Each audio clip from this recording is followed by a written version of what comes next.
Asante sana. Kwa mara ya kwanza mimi na wewe leo tunaongea. Je, wachezaji au na watazamaji na washabiki wote kwa ujumla wanakufahamu kama nani? Mashabiki na watazamaji wananijua kama ni kocha mkuu wa timu ya Cobra. Kwa jina lingine naitwa Emmanuel Okwi, na hakuna mtu anayejua kwa mjumla mzima. Aise, huyu ni kocha wa Cobra FC.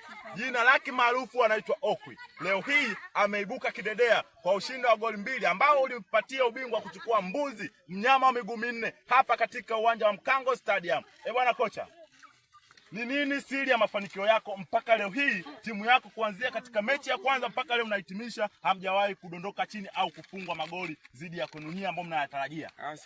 Siri ya ushindi ni kujipanga, ni kuandaa timu yako vizuri, ni kuandaa wachezaji wako wako fiti.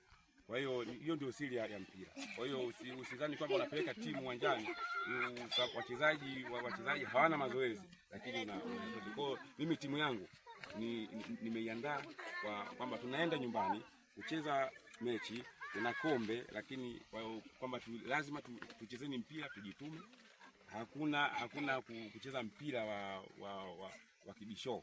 Kwa hiyo ndio maana hata leo hapa umeona baada ya kushinda goli 1 nikawaona wapinzani kidogo walikuwa wanakuja juu, ila kwa utaalamu zaidi nikaamua kufanya ile hesabu ambayo ya kuzuia kwamba tulinde goli letu, kwamba tuchezeni kwa hazari.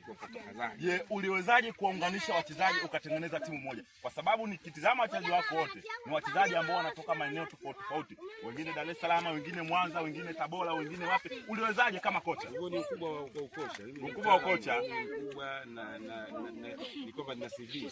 Bwana, shukrani sana kocha. Huyu ni kocha wa timu